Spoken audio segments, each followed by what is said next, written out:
Hello students, आज हम लोग इंग्लिश का फर्स्ट चैप्टर पढ़ने जा रहे हैं जिसका नाम है आई सेल माई ड्रीम्स।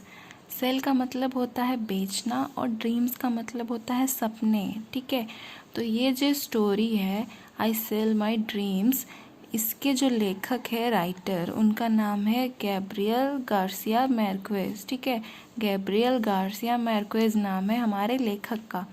अब देखते हैं कि इसमें कौन कौन से लोग हैं इस स्टोरी में, मतलब कौन कौन से कैरेक्टर हैं। तो सबसे फर्स्ट में तो जो राइटर है वो खुद, मतलब हमारे जो लेखक है वो खुद। सेकंड में है फ्रो फ्रीडा, एक लड़की थी जिसका नाम था फ्रो फ्रीडा। ठीक है, थर्ड नंबर में है पैब्लो नेरूडा, और ये पैब्लो नेरूडा जो थे वो लेखक के मित्र थे और वो खुद भी एक लेखक थे। ठीक है, इस स्टोरी में तो हमारा जो स्टोरी है उसमें 3 लोग हैं, हम लोग देख चुके हैं। पहला राइटर है, दूसरा है फ्रो फ्रीडा और तीसरा है पैब्लो नेरूडा।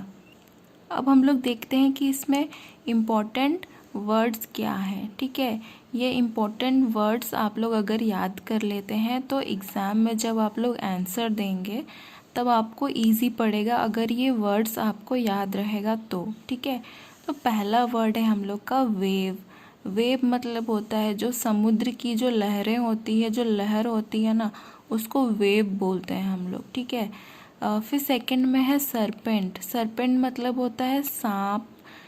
एम्बेडेड, एम्बेडेड मतलब होता है जड़ा हुआ। ठीक है, अब ये जड़ा हुआ जो होता है ना, तो जैसे अंगूठी कोई होता है, अंगूठी में जो हीरा लगा हुआ रहता है, मोती लगा हुआ रहता है, ठीक है, तो वो जड़ा हुआ रहता है, उसी को इंग्लिश में एम्बेडेड कहते हैं। ठीक है, फिर है एमरल्ड। एमरल्ड मतलब होता है पन्ना। ठीक है, तो ये पन्ना जो होता है वो एक तरीके का कीमती पत्थर होता है, जैसा कि हीरा होता है एक कीमती पत्थर है, तो पन्ना भी उसी तरीके का होता है, बट ये जो पन्ना होता है वो ग्रीन कलर का होता है। ठीक है, यही डिफरेंस होता है बस। फिर है फोर फिंगर। फोर फिंगर मतलब होता है तर्जनी उंगली। फिर है हाउस कीपर। हाउस कीपर मतलब होता है जो घर की देखभाल करने वाला इंसान रहता है, उसको हम लोग बोलते हैं हाउस कीपर। जैसे नौकर चाकर लोग होते हैं उसी तरीके का हाउस कीपर भी होता है। फिर है तवन। ठीक है, तो ये एक तरीके का होटल होता है। ठीक है, अगर आप लोग इसका मीनिंग ढूंढेंगे तो इसका मीनिंग है मधुशाला। ठीक है ना, तो ये एक तरीके खाने पीने वाला होटल होता है। तो ये जो तवन था, यहीं पे हमारे राइटर और फ्रोफ्रीडा सारे लोग मिलते हैं एक जगह पे। ठीक है, तो ये चीज़ भी इम्पोर्टेंट है। फिर है सुपरस्टिशन। सुपरस्टिशन मतलब होता है अंधविश्वास। ठीक है, अंधविश्वास जैसे कि बहुत सारे लोग बहुत चीज़ मानते हैं। जैसे सबसे फेमस वाला तो है कि जब बिल्ली रास्ता काट देता है तो लोग पार नहीं होते फिर उस रास्ता से। ठीक है, तो वैसी चीज़ लोग को, वैसे सोच को अंधविश्वास बोलते हैं, उसी को इंग्लिश में सुपरस्टिशन बोलते हैं। फिर है चोक्ड। ठीक है, चोक्ड मतलब होता है दम घुटना। ठीक है, तो ये दम घुटना जो होता है चोक्ड, ये गले में जब कोई चीज़ अटक जाता है, फंस जाता है, ठीक है, तो उसकी वजह से इंसान सांस नहीं ले पाता है, तो उसी को बोलते हैं दम घुटना, ये चोक्ड। फिर है कैरमल। कैरमल जो होता है वो एक तरीके का मिठाई होता है। मिठाई नहीं, एक तरीके का चॉकलेट होता है, जो टॉफ़ी हम लोग खाते हैं ना, छोटा छोटा 1-2 रुपया वाला, उसी तरीके का होता है कैरमल भी। ठीक है, फिर है प्रिडिक्शन। प्रिडिक्शन मतलब होता है भविष्यवाणी करना, मतलब फ्यूचर बताना, किसी का भविष्य बताना, उसी को हम लोग बोलते हैं प्रिडिक्शन। फिर इस स्टोरी में कुछ कुछ इम्पॉर्टेंट प्लेसेस भी हैं, मतलब कुछ इम्पॉर्टेंट जगह है जो कि आपको याद रखना ज़रूरी है। ठीक है, क्योंकि आप जब एग्ज़ाम में आंसर लिखेंगे तो ये सब प्लेस याद रखेंगे तो आपको काम आएगा। ठीक है, तो सबसे पहले है हवाना रिवेरा होटल। ठीक है, ये हवाना रिवेरा होटल बहुत ही इम्पोर्टेंट है क्योंकि हमारा जो ये स्टोरी स्टार्ट होता है वो हवाना रिवेरा होटल से ही स्टार्ट होता है। फिर है क्यूबा। क्यूबा भी इम्पोर्टेंट है, ये एक कंट्री है। ठीक है, कंट्री, देश, ठीक ना, तो ये इसीलिए इम्पोर्टेंट है क्योंकि ये जो हवाना रिवेरा होटल रहता है वो क्यूबा में ही रहता है। और फिर है थर्ड नंबर में कोलंबिया। कोलंबिया भी इम्पोर्टेंट है क्योंकि जो हमारे राइटर हैं गैब्रियल गार्सिया मार्क्वेज, और जो फ्रो फ्रीडा है वो दोनों ही कोलंबिया के रहते हैं, ठीक है, कोलंबिया में ही जन्म हुआ रहता है दोनों का। फिर वियना, वियना भी इम्पोर्टेंट है, वियना एक शहर का नाम है, ठीक है। तो ये 4 प्लेसेस तो आप लोग याद कर ही लीजिए, इम्पोर्टेंट है ये चारों। अब हम लोग अबाउट द ऑथर देख लेते हैं, ठीक है। मतलब कि हमारे जो ऑथर हैं, जो लेखक हैं, उनके बारे में हम लोग जान लेते हैं थोड़ा सा कि गैब्रियल गार्सिया मार्केज आखिर कौन थे। तो Gabriel Garcia Marquez was a famous short story writer, ठीक है। तो गैब्रियल गार्सिया मार्केज जो थे वो बहुत ही ज़्यादा फेमस थे कि इस चीज़ के लिए, शॉर्ट स्टोरी राइटर थे वो एक, ठीक है, उसके लिए फेमस थे। उसके अलावा उनको जो है नोबेल प्राइज़ मिला था, ठीक है, जो कि बहुत ही ज़्यादा प्रतिष्ठित सम्मान होता है, ठीक है, नोबेल प्राइज़ वो उनको मिला था 1982 में। फिर उनका जन्म जो हुआ था, born in Colombia, he was born in Colombia, मतलब उनका जन्म जो था, गैब्रियल गार्सिया मार्केज का जन्म कोलंबिया नामक देश में हुआ था।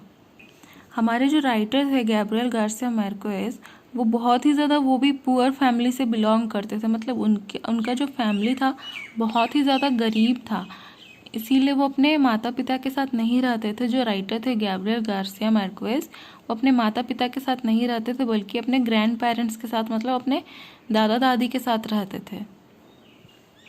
अब हम लोग अबाउट द स्टोरी के बारे में थोड़ा सा देख लेते हैं, ठीक है, स्टोरी में क्या है आखिर। In this story he describe how a lady fro Frida adopted prophecy as profession, ठीक है।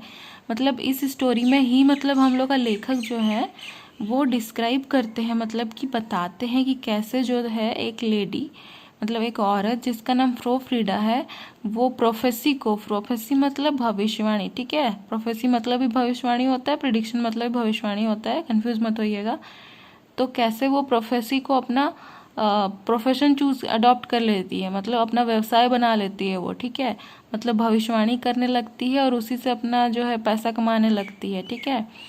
And made her contacts with affluent families, और ये भविष्यवाणी कर कर के जो है एकदम धनी मानी लोगों के साथ में जुड़ जाती है, ठीक है, मतलब कि जो बहुत ही ज़्यादा रिच फैमिलीज़ होते हैं उनके साथ में जुड़ जाती है ये फ्रो फ्रीडा, और अर्न मनी सुपरफ्लूअस, ठीक है, मतलब बहुत ही ज़्यादा पैसे कमा लेती है, बहुत मनी अर्न कर लेती है वो, एकदम ज़रूरत से ज़्यादा पैसे कमा लेती है। अब पैसे कमाने के बाद क्या करती है वो, कि made her journey from Colombia to Vienna, ठीक है। तो कोलंबिया में उसका जन्म हुआ था, आप लोग जान ही रहे हैं। वो कोलंबिया से फिर वियना चली जाती है पैसे वैसे कमाने के बाद, और and finally succumb to an accident in a car due to tornado in Cuba, ठीक है।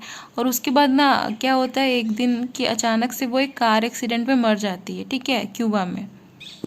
From the poor family who is member of a larger family consisting of 11 children, parents and grandparents, ठीक है। तो अब हम लोग को फ्रो Frida के बारे में क्या पता चलता है कि वो भी एक बहुत पुअर फैमिली से बिलोंग करती थी, मतलब जो फ्रो फ्रीडा थी वो बहुत ही ज़्यादा गरीब परिवार से थी, ठीक है, और उसका परिवार जो था बहुत ही ज़्यादा बड़ा था, लंबा चौड़ा परिवार था, और उसमें 11 चिल्ड्रंस थे, मतलब जो फ्रो फ्रीडा थी उसके 11 भाई बहन थे, ठीक है।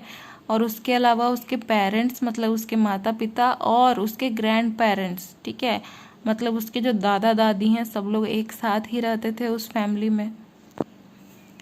अब जो फ्रो फ्रीडा है, ठीक है, फ्रो Frida a woman used to sell her dreams in order to earn her livelihood and took her last breath in a sudden accident, ठीक है। तो जो फ्रो फ्रीडा थी, जो कि खुद अपने सपने बेचती थी, ठीक है, लोगों को बताती थी कि भविष्य में क्या करना चाहिए, उनको क्या काम करना चाहिए, क्या नहीं करना चाहिए, ठीक है, और इसी से वो अपना लाइवलीहुड चलाती थी, मतलब रोजी रोटी कमाती थी इसी से, ठीक है। लेकिन क्या होता है कि वो एक दिन खुद ही एक सडन एक्सीडेंट, मतलब अचानक से एक कार दुर्घटना हो जाता है, उसी में वो मर जाती है। तो राइटर यही बोल रहे हैं कि जो खुद फ्रो फ्रीडा लोगों को भविष्य बताती थी, वो खुद अपना भविष्य उसको पता नहीं चल पाया कि वो कैसे मरने वाली है एक दिन। तो ये तो हम लोग अबाउट द स्टोरी देख लिए, छोटा सा बस पता चला हम लोग को कि स्टोरी में है क्या आखिर, ठीक है। उसके बाद हम लोग डिटेल में इसको देखेंगे स्टोरी में कि क्या होता है, ठीक है, स्टार्टिंग से। और उसके बाद हम लोग राइटर के बारे में भी जानेंगे, फ्रो फ्रीडा के भी बारे में जानेंगे, और स्टोरी हम लोग डिटेल में पढ़ेंगे इसके बाद।